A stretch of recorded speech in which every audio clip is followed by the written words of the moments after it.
And welcome to Cruise Control, your on-air automotive magazine. I'm Fred Staub, and he is Les Jackson. Les, how you doing this week?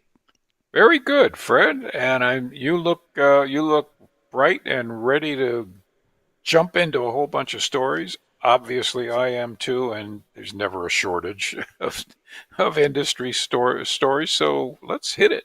Yeah, this is one we're going to discuss, do a long-term Yeah. deep dive on because you look at what's happening: production cuts, sales reductions, new vehicles sitting on dealers' lots. What happened to the electric vehicle revolution? It's got some CEOs very worried, and I know last week you were saying, did it all happen too soon? And It. I Yeah. think maybe, yeah, we'll talk about that and talk about maybe what they should do, some of the manufacturers, and we'll kick it around. It's a That's right. And Subaru prices out its new 2024 BRZ car we both enjoy, yeah. and gets some good news when it comes to safety. So I think people will be happy to hear that. I think they'll be very happy to hear that, especially if they're a Subaru owner or if they're depending or they're thinking about doing it. And Les, what if an automatic transmission could read your mind? I almost don't know if I want my automatic transmission reading my mind, but over at Gazoo Racing and Toyota, they say they've come up with a system where it can do that, and they think it may be applied to production vehicles. So we'll talk about that. That's our talking tech Um, segment. yeah, yeah, that'll be fun. And GM's affordable Bolt 2.0 is going to happen. We said it Yay. would, Yay. and we have the details. Yeah, and I think that's great news. And the people have spoken. They want an inexpensive car.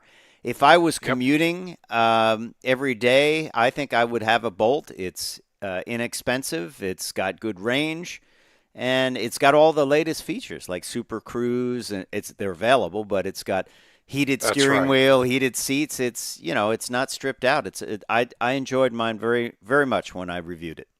Did you ever review it? I didn't review it. I drove it at one of our events, and it's nicely done. It's quality materials. And of course, it had that problem with the battery, but it wasn't GM's fault. No, no. So, this is great. It's what people want. Yeah. And another thing people want is they love van life. And we're going to Hmm. talk about the Ford Transit Trail. It's an all wheel drive version of the Ford Transit van. And they are upfitting them in many different ways. And Brian Gouldy is going to come on. He's with Ford and he is the Ford Experiential Marketing Manager. I hope I said that.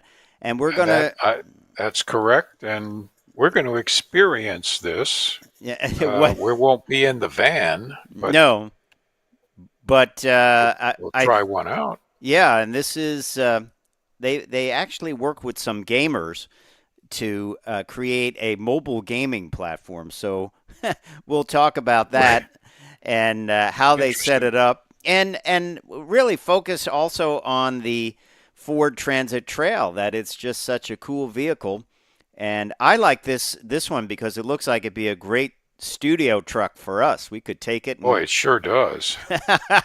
I like the Yeah. clouds up in the Well, ceiling there. yeah. Well, I'm just going to pretend that that's sound insulation. I think we could do the live stream from there, don't you? Sure. Yeah. So, Where are we going to park it? uh, you had to bring that up, didn't you? So, yeah, we'll have to talk Yeah. about that. But Brian will be by in a little bit, and will tell us kind of what Ford's plans are to get. There's a lot of things you can do with that. You can do the overlanding look, you can do the van life look that's so popular, and Ford makes it easy with the Ford Transit Trail. So that is all coming up on Cruise Control, your on-air automotive magazine. Pretty cool stuff, right? Absolutely. And you can always count on us to bring you up to date because, hey, We follow this all the time. We sure do. All that and more when we get rolling on Cruise Control. We're going to take a short break, and we will be right back.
Hey, welcome back to Cruise Control. Before the break, Fred and I were talking about some of the things that we're going to be speaking about this hour. And the first, and probably the most important, is EV sales. Now, EVs have just taken off in the past couple of years. As I might have mentioned in last week's show, there are 50 different battery electric vehicles for sale in the U.S.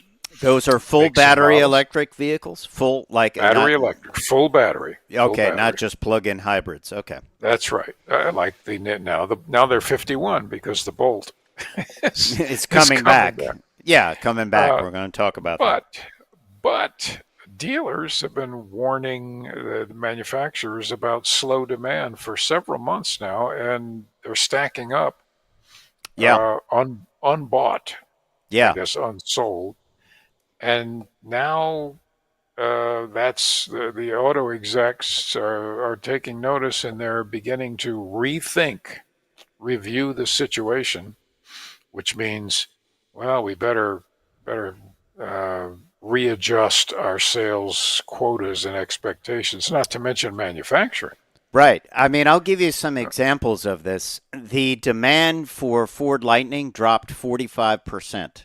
That's a drop.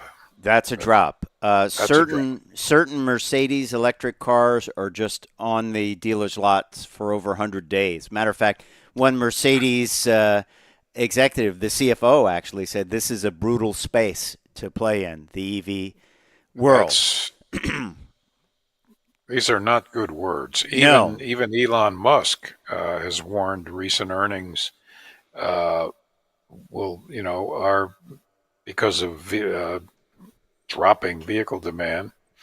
So even he is concerned. Usually he just kind of ignores it, brags about how great things are. Right.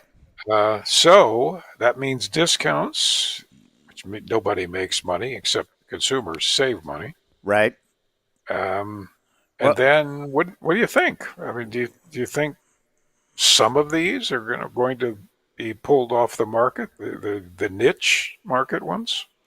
I don't know. Excuse me. I don't know. Here's what I think happened. I think interest rates skyrocketed. Yep, Prices got ridiculous, 60, 70, $80,000 for yep. cars that don't have a lot of range. I think also the fact that we're hearing about vehicles in the not too distant future, a few years away, that could have 700 miles of range. Maybe that's too soon to talk about that. Toyota and Lexus are doing it. But I think people are seeing that the cars that are available now at these high prices are real, not that far away from prototypes, and the range Hmm. and the lack of availability of chargers. I mean, we're seeing the changeover of the connectors, so people will be able to use Tesla chargers. I think that will get better. I just think people are like, with the high rates, the economy the way it is, I think people are just saying, I don't want to spend 70, 80, $90,000 on a car that has less than 300 miles range when I can get something for less money that I can, I'll just stick with another internal combustion car for this go round. Um, and I just, Yeah. Hmm. I I think think maybe they pushed it too soon. And I think I never understood this. Why don't they make every internal combustion car a hybrid? Every one. you'd think that would be relatively easy. They have the technology. Yeah. I mean, Um, as new models come out, why wouldn't you do that? Everyone, and I still think, I am a believer that if you could get the solid state batteries and you have a plug-in hybrid that can get 100 or 150 miles of all electric range and then converts to the regular hybrid, I think yep, that's pretty good. I mean, that's I don't great. necessarily think we have to go fully 100% electric. That's my thought. Well, and the problem here is that we've got all of these manufacturers who have gone electric because they know that the future is demanding that. And they've all done it at the same time, so they've sort of saturated the market. You don't tend to think about all the other guys selling the same hot dogs as you are. Right. And what I don't understand is why aren't they going to leasing these things? Just make a big splash, cheap lease payments, Yeah. just to get them on the road at a, they're not really losing money by doing that. They're just kind of, what do you call that? Deferring. Well, I think, and I've said this before on cruise control, this generation that gets, nice vehicles that get 250, 300 miles of range, in a few Yep. years they're not going to be worth much Oh, they're because going to be, yeah, they're they're going to be like vehicles that don't have uh, backup cameras and, and yeah. stuff that everything has now. Well, you think of some of those compliance cars. While we always say it'd be kind of fun to have one to knock around in, like the Fiat 500e, the first gen one that Right. had 90 miles of range. That, yeah, if you could get that for $4,000, it would be kind of fun to putter around in, right? It would. Yeah, that'd be great fun. Yeah, Um, and I don't know. I know people were buying them a couple of years ago for as little as 7,000. yeah, but It's pretty good. you don't want to buy something for $80,000 and then it's worth $40,000. Yeah. I just, I also, I just think they went at it a little bit. Maybe politically things got involved. I don't know. They're a little bit ahead of the curve on it. The technology that we know is coming out, which will make these much better. And as I said, 700 miles of Yeah. range. If people can get used to maybe not having your battery at full charge all the time, but maybe you have 300 miles of range. Hey, that's like a gas powered vehicle today. They have 300 Very miles. much. And, isn't it interesting that Toyota is the single company that it's kind of stayed out of the electric side, battery electric side, and they're the ones that are going to come out with the first 700-mile range. Yeah, yeah. Uh, It's their yeah, old so, CEO said, "I told you so." On electric vehicles, they're not there yet. He said, well, wait for the solid state batteries." why weren't they all talking to each other? What do you suppose the market size is? And this is Did this is what happened to the Edsel. It was a perfectly decent car, but Ford didn't do the marketing research. yeah. There wasn't a market for it. Well, I also think too. Um, I think dealers don't know how to sell electric cars in many No, ways. no. I think there's a certain group of people that get into it because they're really concerned about the environment, or they just like the technology to be a tech leader. That's good, but then that's not everybody. They didn't make enough of a case yet for these Right. cars. You live in Queens, New York. You're not going to run an extension cord down the you know That's yeah, well out of your 7-story brownstone.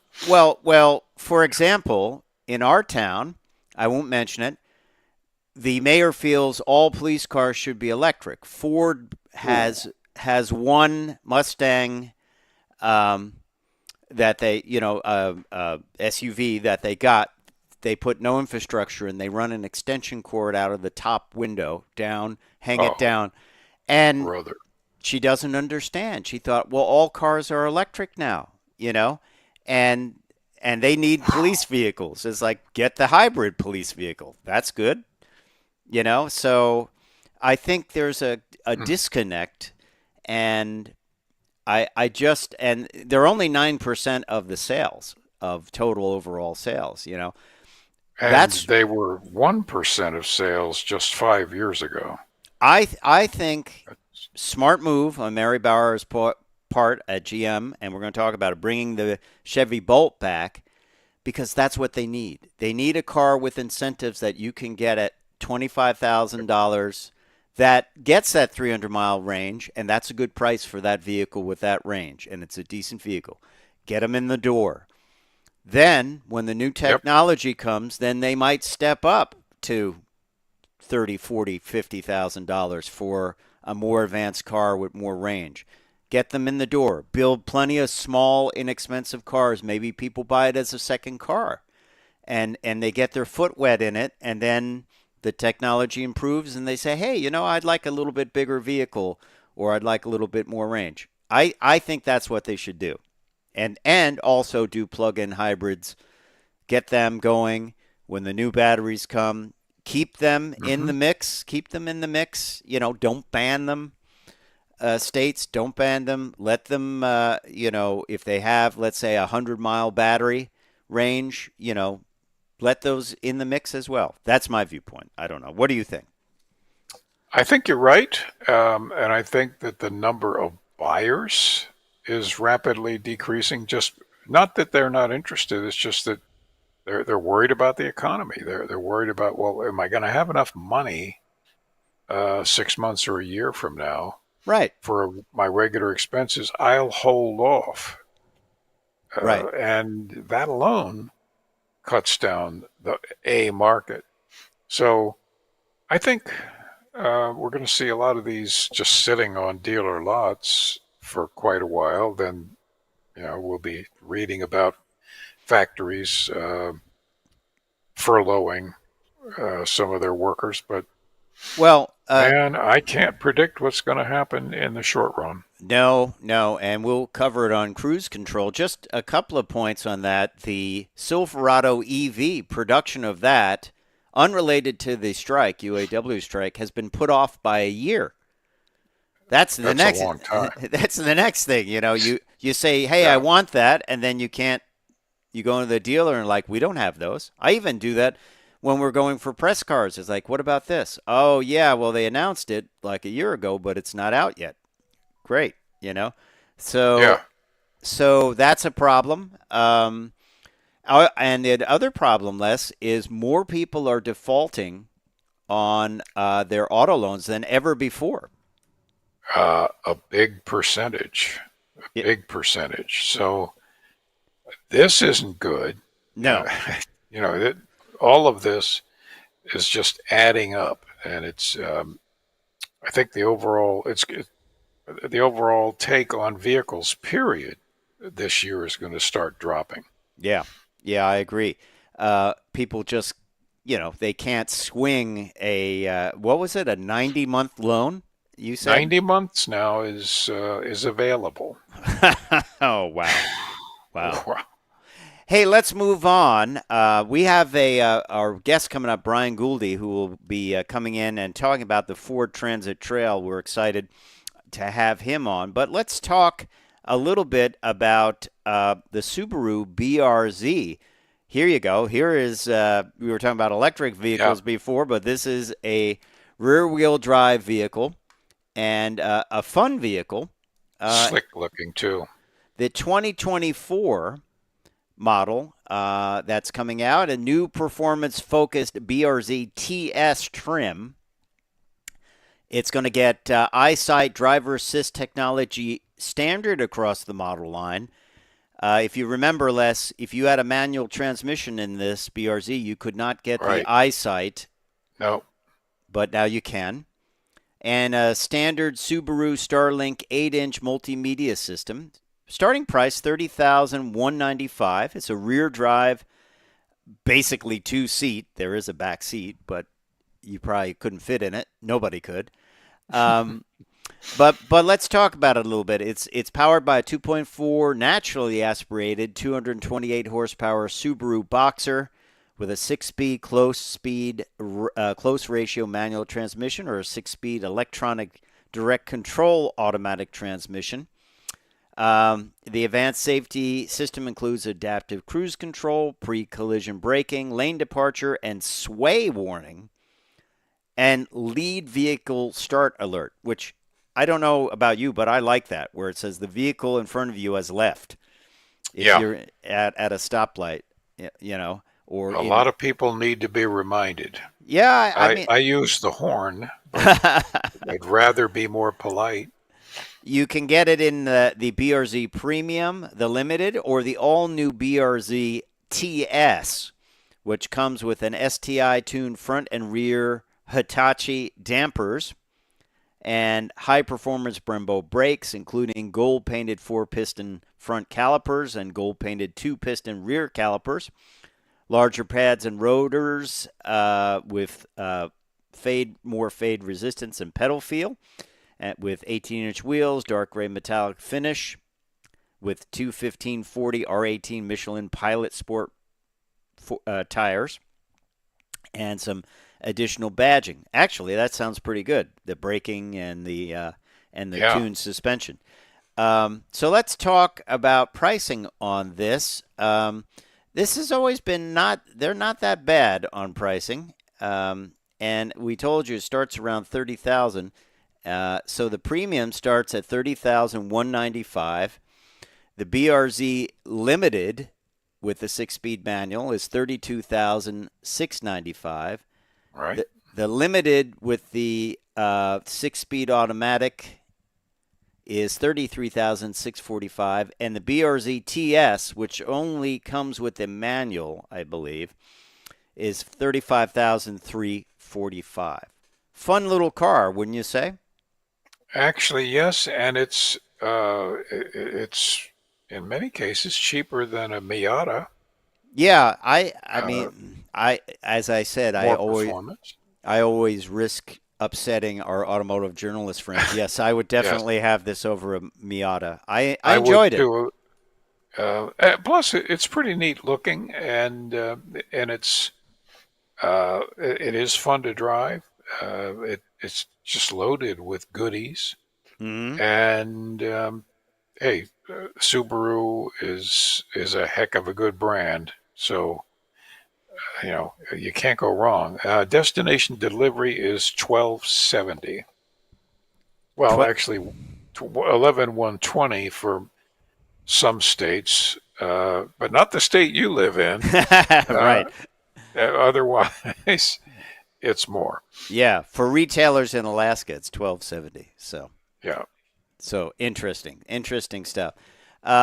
Good vehicle, definitely a cool vehicle. Yep. Also, we should mention some good news. And if you're out looking for a vehicle, Subaru earned two 2023 IIHS Top Safety Pick Awards for the all-new Impreza and Crosstrek. So good stuff there. The top Safety Pick Plus winners were the Subaru Ascent, the Impreza, the Outback, and the Solterra, which gets some updates for 2024.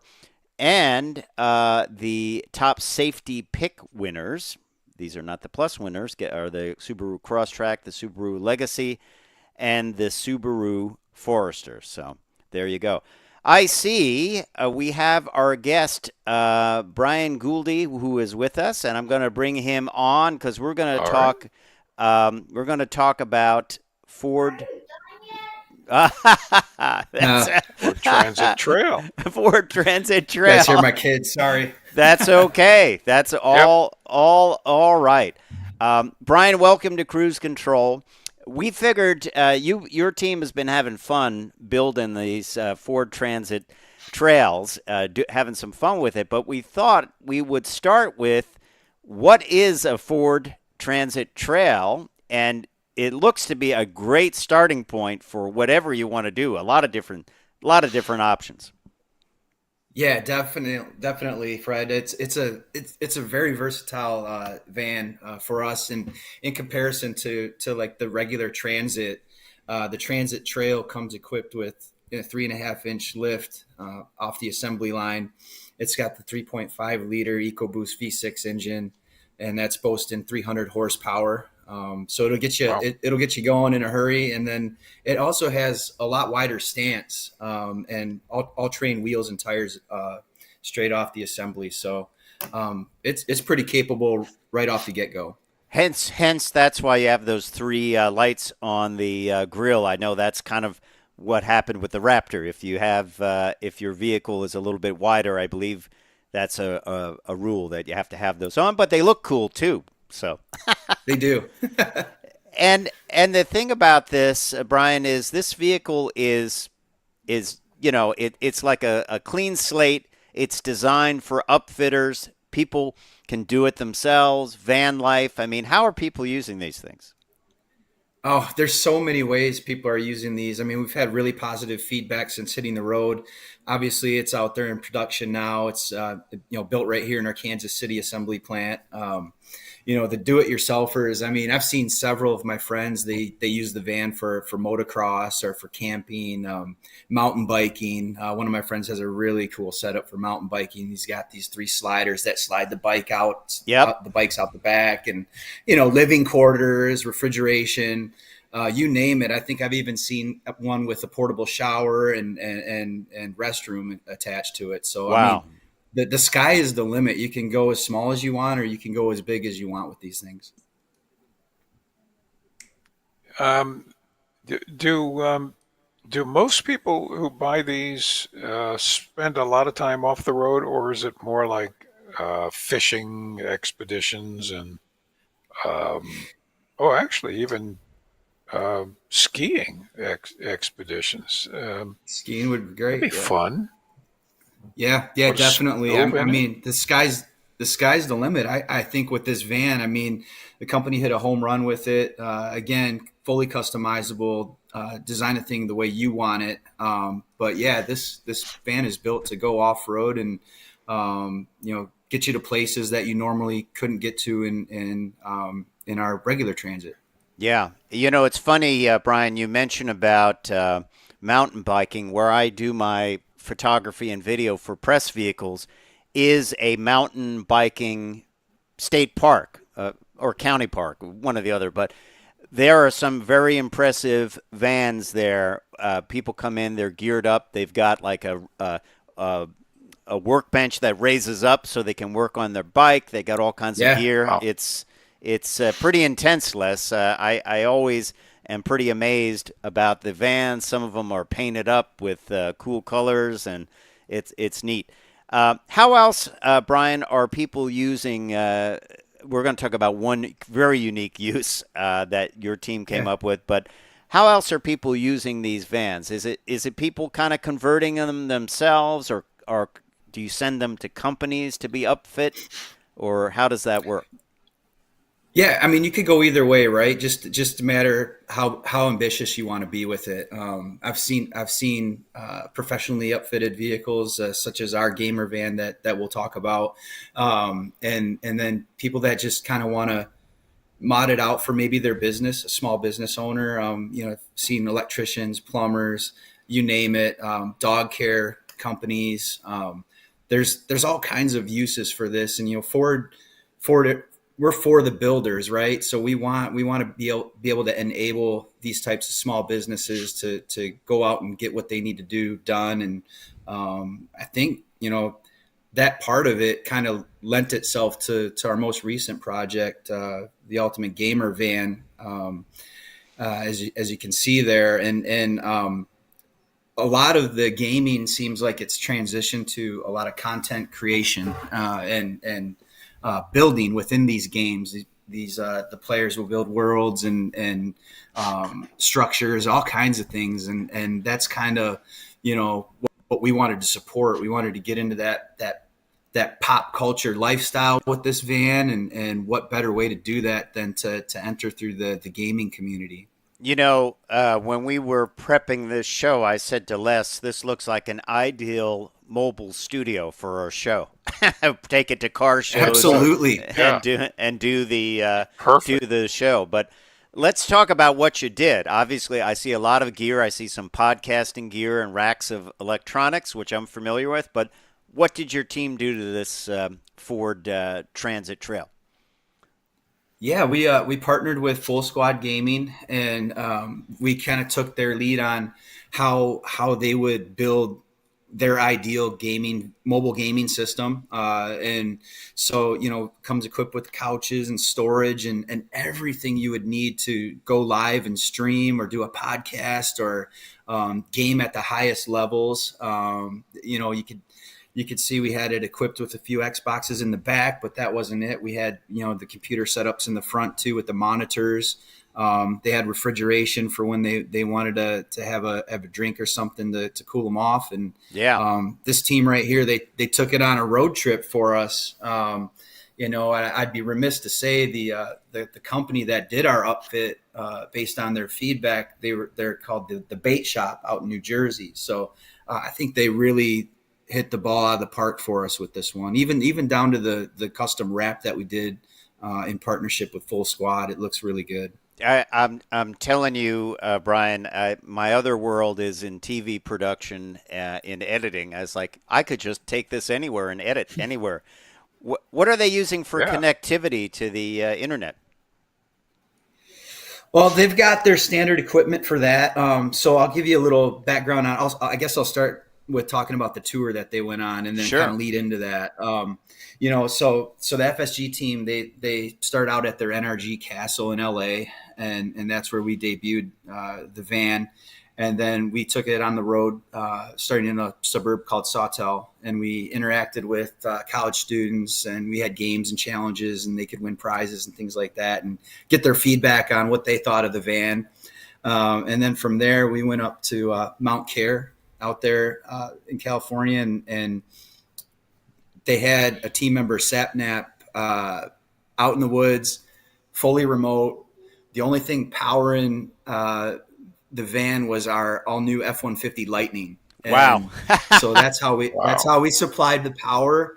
And he was trying to survive 100 days in Minecraft, the video game, which equated to 33 hours in real life. And so he was out there on this mountain in the middle of nowhere, and never missed a beat. And Wow. I'm not quite sure if he accomplished his goals in the game, but he looked like he had a lot of fun, and we got a lot of good content out of it. So that was impressive, and that was kind of how we supplied the power in a remote area. So I mean, the sky's the limit with this thing. I mean, even if you were to hook a generator up somehow in your customization process, you can go anywhere and take the gaming on the road, or your podcast, or streaming, just like you said. From there, the team went to our Bronco owner experience, and I don't know if you've heard about those places, but currently we have 4 locations in the U.S., and the one they went to is on Mount Potosi in Nevada, and they got to experience our Bronco Raptor off rodeo, Wow. and that's where the owners they get that with their purchase of the vehicle, and they get to go experience what their Bronco Raptor can do, the Right. capabilities, and they learn how to off road in a safe manner and all that, and they get to have a little bit more of an extreme adventure in that Raptor version. So it's a really good experience. I'd encourage people, if you did buy a Bronco Raptor, please check that out and register.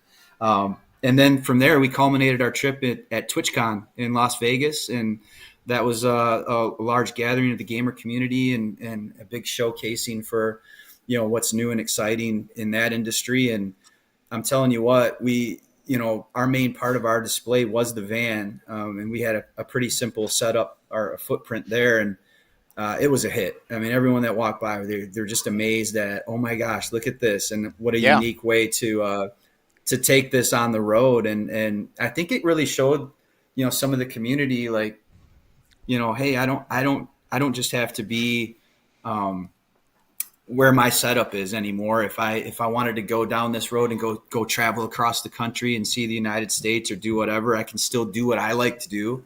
And I can even stream or podcast about my adventure along the way, So it was a really great experience out there. And not a negative at all, less about gamers, but sometimes they do spend a lot of time in one place. I'm Yep. guilty of that being a video editor too, sitting. So it is good if you can move the whole operation out into the field and change the scenery a little bit. I guess that's not a bad thing, Yeah. you know? Actually, I'm thinking Yeah, about fitting one out as a motorhome rather than a big Winnebago thing. Yeah, could For a definitely do couple that. people, yeah, and you've got a terrific vehicle just to drive the highways. right. You don't have to worry about all of the expense of getting 5 miles to the gallon with some of these big rigs. And another thing, Uh, this is a safe vehicle because it's built to oh yeah, automotive yeah, specs. Where motorhomes Yeah. are kind of built out of a little bit of aluminum and some styrofoam. And ask me how I know on that, but I but think you know about that. yeah, I would say, Brian, and maybe you know this, maybe you don't, but is anyone doing like prefabricated, really light interiors for these things to turn them into a motorhome? Something like the cabinets are made with an aluminum frame and because a lot of people use wood, and I would think I'd want to use something a little bit lighter that's strong but light and is kind of engineered a little bit more. Yeah, I'm sure you could find something out there on the market that would fit that need. I don't know exactly where you would do that, but there are parts and pieces that obviously you'd have to customize to the measurements and things like that of the van space. But yeah, I think nowadays they're making it pretty easy to do an upfit yourself. Yeah, yeah. And the great thing about this vehicle is, as you mentioned, it is engineered at the factory as far as being lifted, as far as the all-wheel drive system. And it's based off something, I mean, the Ford Transit vans are everywhere, which is great. So, and you can get it fixed because you can take it to your Ford dealer. So, really, We really, want really we good. want people to. Yeah, I was gonna say, our mantras. We want people to, feel free to move and pursue their dreams, and this thing is the epitome of that. So What would you put it's in good. yours, Les? Obviously a TV, air conditioning. Yeah. But I would definitely have like a 3 burner uh, stove for cooking because that's always fun. Yeah. And I don't know how big a water tank do you think you could get away with? Of course, you Probably, could hook probably up to 30 it. gallons or something. Yeah. Oh, that's plenty big. We're already I'd start. definitely We're starting the do a build, shower. Brian. Yeah, Well, bring, that's bring me one of awesome. these That's things, awesome. Brian, and come back in about a month, and I'll have it converted. Yeah, I would do The half and half, Brian. I would do like a bed and living space, but then also a broadcasting space, or for our show. How's that sound? Half and half, That sounds amazing. That sounds great. Yeah, Yeah, definitely. or something that Yeah. could convert. You fold the bed down, and now that's your area. that's So right. That's the table what and a what's couple other things. what's next for the van life trend? Do you think, Brian? Yeah, I mean, well, for this project in particular, you'll be able to see it out at the LA Auto Show. And then there's a lot of content on TikTok, Instagram, on our Ford channels and FSG's channels. So the folks will be able to check that out there, kind of documenting our journey and showing off the van. And then if they want more information on the transit trail, just go to Ford.com or contact one of your local dealers, and they would be glad to help you out. Yeah, absolutely. Cool vehicle. Look forward to It is driving one. cool. I hope they put one in the press fleet. It would be handy, and I'd just like to check out the all-wheel drive system. Just a good-looking vehicle. And Brian, you got a very interesting job at Ford. We really like this project, and hey, we'll talk to you soon on when you have do another build. How's that sound? That sounds great, Fred. Thanks for having me. All right. Thanks a lot, Thank you, Brian. Brian. All right. We will be Thank you. right back with more cruise control after this. Stay tuned. Thanks, Brian.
And welcome back to Cruise Control. Fred and I can't wait to get into talking tech, right, Oh Fred? yeah. Oh yeah. Oh yeah, Les, because I love it when a car reads my mind.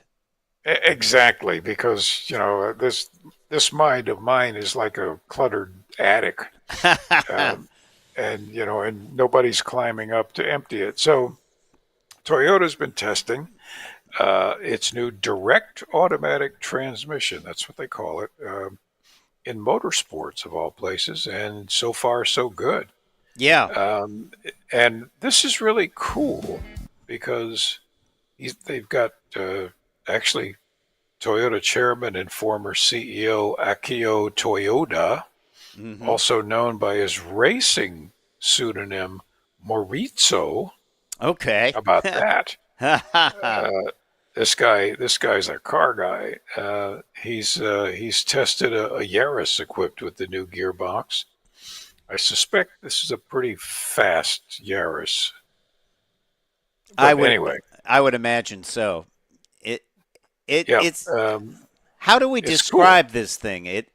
He said a regular automatic transmission feels slippery, giving you a little sense of direct connection. Now, I have experienced this in certain new cars where you hit the accelerator, nothing happens, and then it That goes. that's right. I hate that.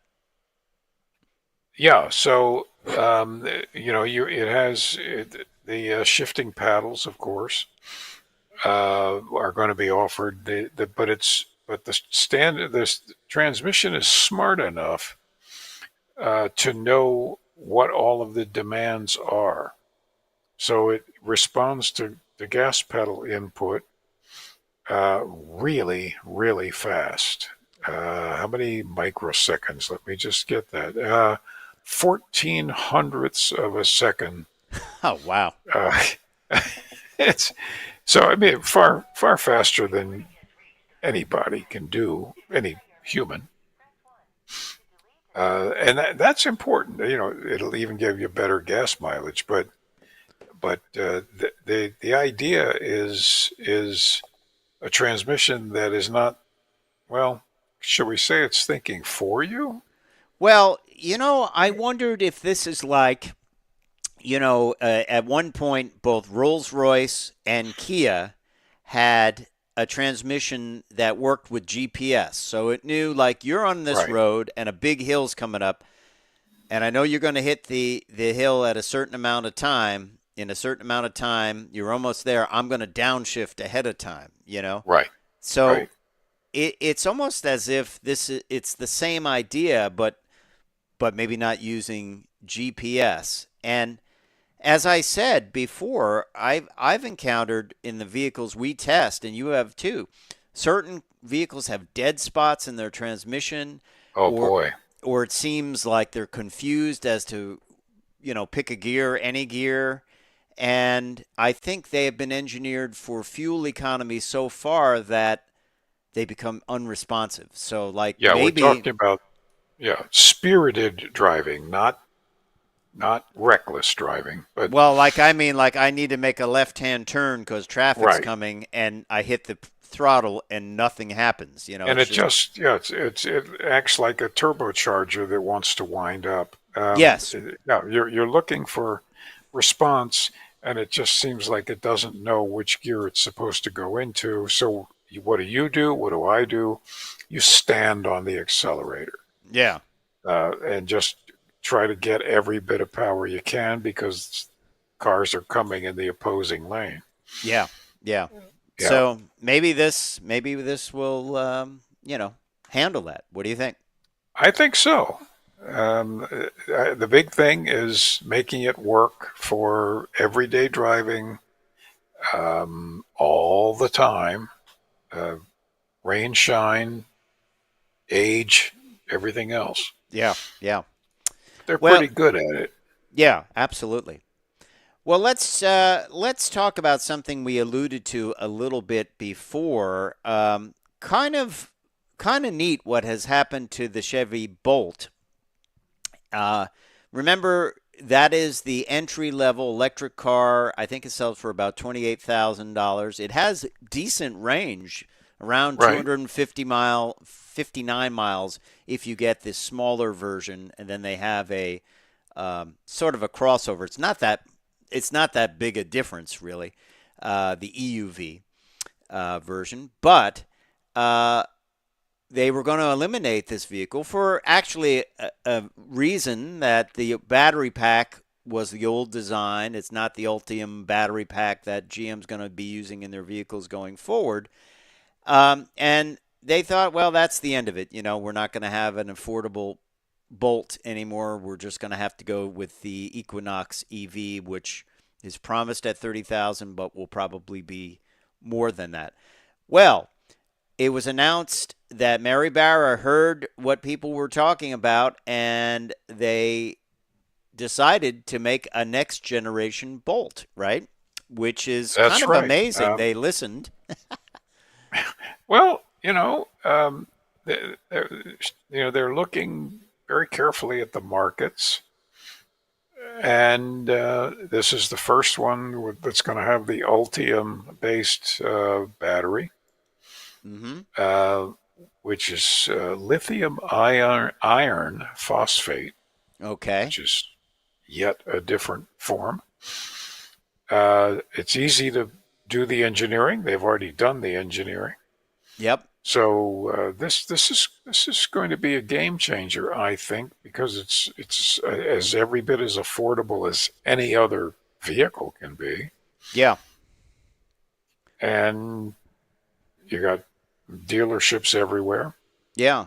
They say they will save Makes sense. billions of dollars. I mean, I don't think they have to change the looks that much. Do like a No. refresh on the body and put the new battery in. We don't know range yet, what the new range will be. We don't know if it will increase. I think it will. Uh, they.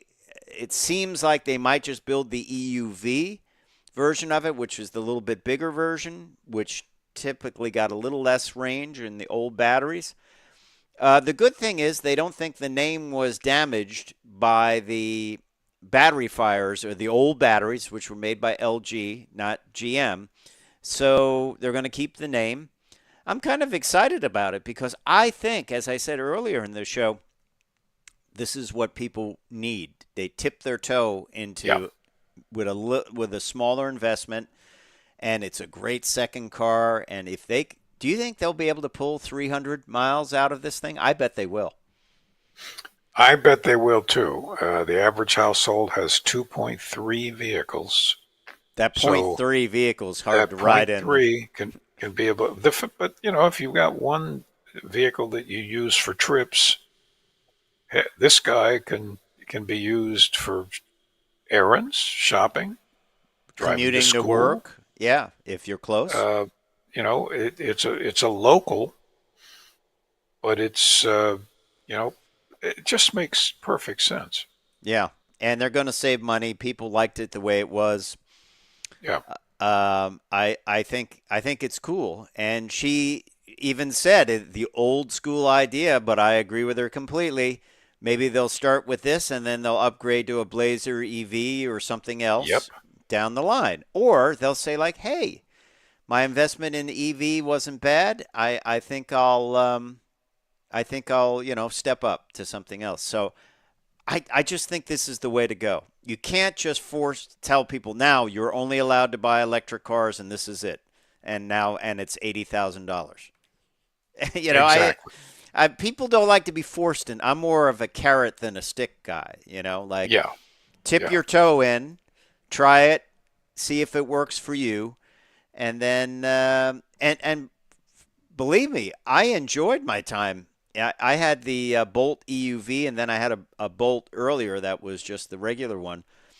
And I thought I'd even go for the smaller one just because it wasn't that much smaller, and it No, still it had wasn't. I drove the smaller one, and it was easy to get into. It was plenty roomy, uh, drove very well. nicely equipped.